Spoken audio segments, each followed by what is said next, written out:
Satu hari ketika kumpul dengan para sahabat, Rasulullah bertanya, "Atadruna manil muflis?" Tuan-tuan, tahu nggak kamu siapa orang yang bangkrut, orang yang tidak beruntung, orang yang sial? Siapa itu? Macam-macam jawaban sahabat. Oh, orang bangkrut itu kalau dipecat dari jabatan. Orang bangkrut itu kalau dagang tidak laku. Ada yang jawab, al-muflisu fina man la dirham lahu wala mata'. Menurut pendapat kami, orang bangkrut orang yang nggak punya duit. Apalagi mau lebaran kayak begini. Siapa yang punya duit raja, yang nggak punya duit silakan selamat ngelamun. Orang yang punya duit sama yang nggak punya duit, Pak, jangan gaya hidupnya, gaya jalannya aja beda tuh.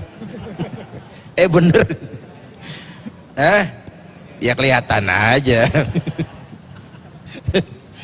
Jangan gaya hidupnya, gaya jalannya aja lain. Tapi apa jawab Nabi? Bukan. Orang sial, orang bangkrut bukan yang nggak punya duit, bukan yang kerja dipecat, bukan. Innal muflisa min ummati, orang yang bangkrut dari golongan umatku. Nabi tidak cerita Yahudi, Nasrani, tidak. Orang yang bangkrut dari golongan umatku. Mayyati yaumal qiyamah bisolatin wa siyamin wa zakatin. Orang yang besok di hari akhirat dia datang menghadap Allah dengan membawa pahala puasa, pahala solat, pahala zakat, karena dia ahli ibadah di satu sisi. Tapi di sisi lain dia datang bawa dosa karena pernah mencaci maki orang, pernah memfitnah orang, pernah mengalirkan darah orang tanpa alasan yang benar, pernah mengambil harta orang tanpa alasan yang benar. Ini orang bangkrut. Satu sisi bawa pahala ibadah, sisi lain bawa dosa kepada sesama manusia. Apa yang terjadi? Enak dia laporan, Tuhan lapor, ini pahala sholat saya, dia bilang. Dari kiri datang orang, sebentar Tuhan, dia memang tukang sholat, tapi waktu di dunia saya pernah dicaci maki, tanpa salah, lidahnya kasar, tajam lidahnya itu, saya dicaci maki, saya nggak bisa menuntut balas di dunia, saya menuntut keadilan di sini. Benar orang nih kau caci maki? Benar Tuhan, benar. Saksi ada? Siniin pahala sholatmu, kasih orang yang kau caci maki. Tuhan, ini pahala zakat saya. Datang lagi orang, sebentar Tuhan, dia memang bayar zakat, dia memang suka-suka sedekah, tapi dia mengambil harta saya tanpa alasan yang benar. Benar itu? Benar. Siniin pahala zakatmu, kasih orang yang hartanya kau ambil. Pahala dipretelin, dosa dikasih. Bangkrut nggak itu? Bangkrut nggak? Pahala dipretelin, dosa dikasihin. Kenapa? Ini orang cuma baik hubungannya dengan Allah, tapi nggak baik hubungannya dengan sesama. Lidahnya kasar, tangannya celamitan, tahu celamitan? Tangannya celamitan, suka ngambil hak orang, suka fitnah, suka caci maki, membunuh tanpa alasan yang benar. Baik hubungannya dengan Allah, tapi tidak baik hubungannya dengan sesama manusia. Yang lebih celaka, fa in faniyat hasanatuhu qabla ayyuqda ma alaihi. Kalau pahala kebaikannya udah buras, habis, tapi yang nagih masih banyak.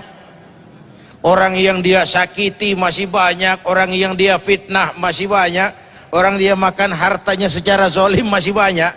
Pahalanya udah buras, yang nagih masih banyak. Apa yang terjadi?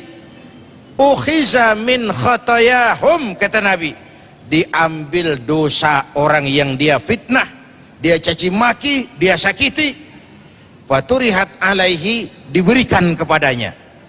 Na'udzu, gimana nggak bangkrut? Pahala dipretelin, dosa dikasih. masih belum nutup, dosa orang yang kita sakiti diambil, dikasihin ke kita. Apa enggak bangkrut ini?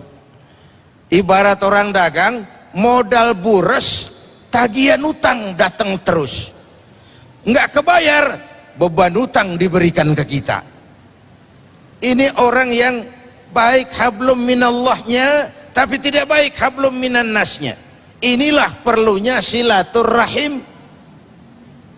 Dosa kita kepada Allah, taubat langsung kepadanya, sonder calo. Tapi dosa kepada sesama, sekali lagi, Allah belum akan memberikan maaf kalau kita belum minta maaf kepada yang bersangkutan. Inilah lahirnya tradisi mudik ini, supaya orang bisa bersilaturahim, saling memaafkan. Terutama tentu yang paling aula, paling utama dilakukan silaturahmi itu ibu bapak. Ini keramat hidup. Ini keramat hidup ibu dan bapak itu. Tidak ada bahagia yang tidak bisa ditegakkan tanpa restu orang tua. Aneh kalau kita senang ziarah Sultan Hasanuddin, bagus. Ziarah Kalijogo, bagus. Ziarah Sunan Ampel, bagus. Tapi kalau keramat hidup yang di rumah ibu bapak disia-siakan, itu konyol, itu terbalik. Yang utama tuh ibu bapak. Setelah itu kerabat, suami kepada istri, dan seterusnya dan seterusnya. Begini, ada sahabat mendengar Rasul mengucapkan amin 3 kali. Sahabat tanya, ya Rasul ada apa? Malaikat Jibril berdoa, kemudian saya mengaminkan. Lalu doanya 3 macam permohonan.